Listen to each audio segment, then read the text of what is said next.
Kita tuh ketika bangga, ya Allah, apa ada orang yang imannya di atas kita? Jawabnya Allah ada. Siapa? Ya orang-orang kudus, kata Allah. Kira-kira gitu. Kenapa? Ya betul. Karena kamu iman saya itu wajar, kamu tahu saya. Tapi mereka nggak tahu saya tapi iman. Kenapa bisa iman ya Allah? Karena mereka punya logika, punya akal. Akhirnya Imam Amudi disuruh sama Allah presentasikan logika tauhid kamu lewat jalur matematika. Malaikat disuruh dengerin semua. Isma'u ya malaikati, ini mimpinya wali. Terus Imam Amudi mulai mengajarkan nisbatul isnaini ilal wahid wa nisbatus salasa wal arba'ah ila ma nihayatalah niku binisbatin wahidah, yaitu far'un minal asli wa huwa al wahid.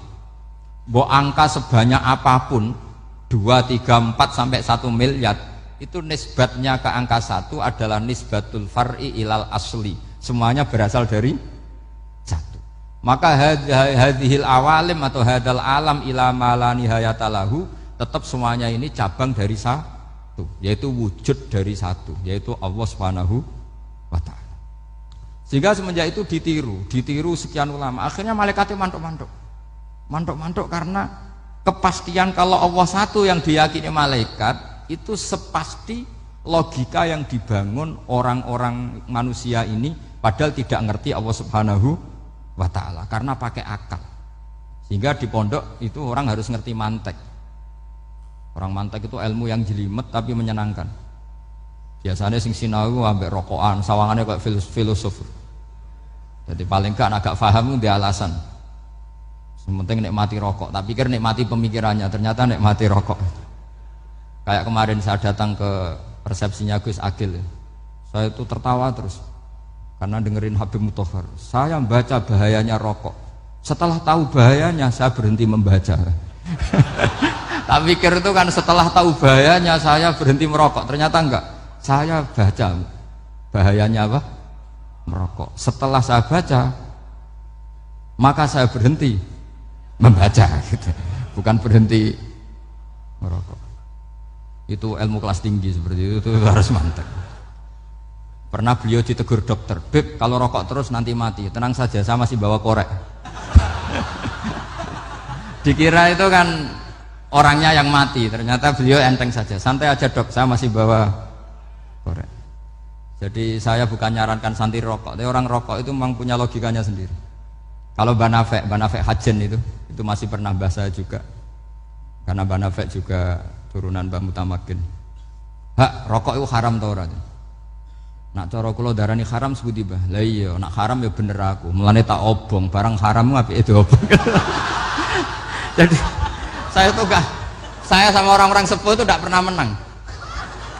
Jadi apa ya? Mereka itu orang yang sudah lama, gimana ya, mau dikatakan bulat itu ya, tapi memang nggak pernah kalah mereka.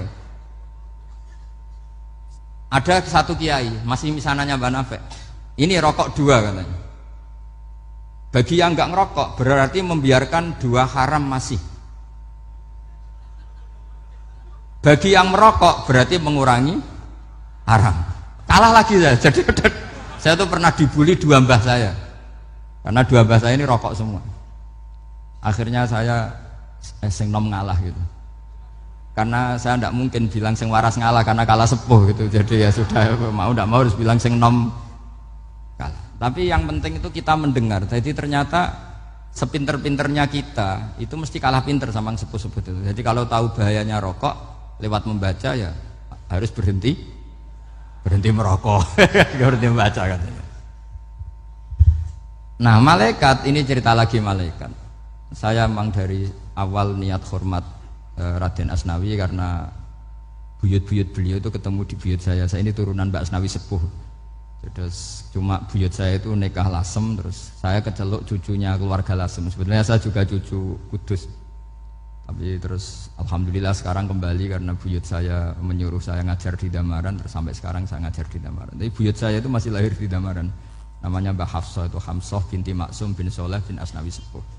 Sama seperti nasab di sini Raden Asnawi, Mbak Abdul Husnan, terus Nyai Ayu Sofiyah, terus Mbak Raden Asnawi. Saya mau cerita, jadi ilmu itu lebih keren kita. Sehingga Rasulullah SAW pernah ngendikan, saya ini rindu sekali li ikhwani, kata Nabi itu ikhwani. Kata sahabat bilang, alasna ikhwanaka ya Rasulullah, bukankah kita ini saudara kamu, saudara engkau ya Rasulullah? Tidak, antum ashabi, kamu itu sahabat saya. Siapa teman-teman kamu itu ya Rasulullah? Yaitu kaumun yang tidak melihat saya kemudian iman kepada saya. Jadi mereka seperti kita semua di Kudus ini tidak melihat Rasulullah SAW, tapi iman sama Nabi. Dan ketika malaikat yubahi bikum malaika, Allah bangga dengan malaikatnya, membanggakan kita. Sampai malaikat tuh sentimen, kok bisa ya Allah? Ya karena tadi, kamu iman sama saya wajar, karena kamu melihat surga, melihat neraka, melihat aras. Sementara orang Kudus coba ngelihat apa? Paling simpang 5, apa simpang 7 itu. Tapi imannya nggak kalah dengan malaikat. Kenapa nggak kalah? Karena tadi kita diajarkan bahwa nisbatul isnaini wassalasah wal arba'ah ila ma la nihayatalaha itu sama-sama nisbatul far'i ilal asli. Tetap yang asli adalah angka 1. Jadi nggak mungkin aslu hadhil asya nggak dari Allah itu, nggak mungkin. Tetap dari zat yang satu. Kemudian tentu ini bukan nisbatul walad ilal walid, anak ke bapak tentu enggak, tapi nisbatul khaliq sama makhluk. Tapi apapun itu pasti satu. Sehingga Imam Amudi akhirnya masuk surga lewat jalur itu, tidak usah lewat pertanyaan man rabbuka wa man nabiyyuka. Kelasnya disuruh ngajar malaikat. Saya punya rencana jadi pengajar malaikat nanti itu kan. Jadi orang-orang Kudus yang dapat barokahnya Raden Asnawi nanti jangan mau kalau ditanya man rabbuka wa man nabiyyuka. Kelasnya itu harus apa? Jadi gurunya malaikat. Karena bapak kita Nabi Adam itu keren. Nabi Adam itu adalah orang yang disuruh Allah dipresentasikan, dibanggakan Allah di depan para malaikat. Ketika ada malaikat yang agak hasut, tapi itu tidak malaikat papan atas, malaikat yang kebanyakan. Itu kan agak gak terima Nabi Adam jadi apa? Khalifah. Sampai malaikat ini usul ataj'alu fiha may yufsidu fiha wasfikut. Makanya kalau saya protes sama malaikat itu malaikat yang ini, bukan Jibril sama Israel.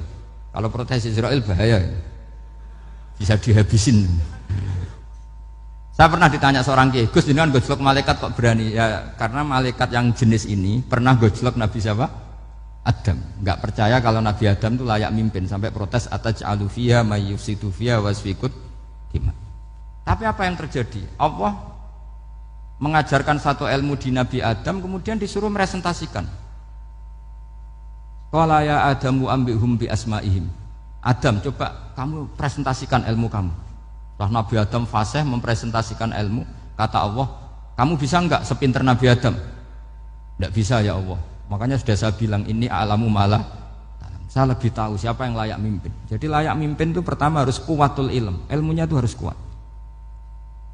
Nanti saya akan cerita hubungannya Raden Asnawi dengan Syekh Nawawi. Apa itu hubungan teman, apa murid guru, itu memang masih jadi polemik sampai sekarang. Kalau saya ya keyakinan saling istifadah. Ini bahasa netral, tidak murid guru tapi saling apa? Istifadah. Kata Syekh Nawawi dalam tafsir Munir itu, ilmu itu nomor 1. Sehingga beliau setiap ada ayat fa inna hizballahi humul ghalibun, beliau pasti menafsiri bil hujjah wal barohin la bis saulah. Saya masih ingat betul takbirnya, memang saya hafalkan. Dan Syekh Nawawi itu benar, Raden Asnawi juga benar, semua guru-guru kita benar. Karena agama ini sebetulnya bukan masalah negara, tapi masalah logika yang sehat. Uni Soviet itu pernah mengkooptasi Uzbek, Ceknya, Tajikistan. Itu 100 tahun. Orang dipaksa ateis. Tapi orang-orang Uzbek, saya sering ketemu lama Uzbek, kadang ketemu di Korea, kadang di Malaysia. Orang-orang Uzbek itu punya basement di bawah tanah. Kemudian di bawah tanah ini mereka ngajarkan tauhid. Ngajarkannya ya gampang, misalnya ini sesuatu yang ada, iya ini ada penciptanya enggak? Ya ada. Siapa? Tukang katanya. Yang penting itu enggak ada logika bahwa sesuatu yang ada disebabkan oleh ketiadaan. Lah orang komunis, orang ateis itu orang yang mengatakan alam ini didahului oleh nihilisme, oleh adamiyah. Masuk akal enggak sesuatu yang ada, penciptanya sesuatu yang tidak ada. Sehingga orang anak-anak Uni Soviet itu enggak pernah kepikiran membenarkan ateis, itu enggak pernah. Bareng Uni Soviet ada itu Glasnost Perestroika itu kemudian hancur, semuanya langsung menjadi negara Islam, termasuk Uzbek, Tajikistan. Karena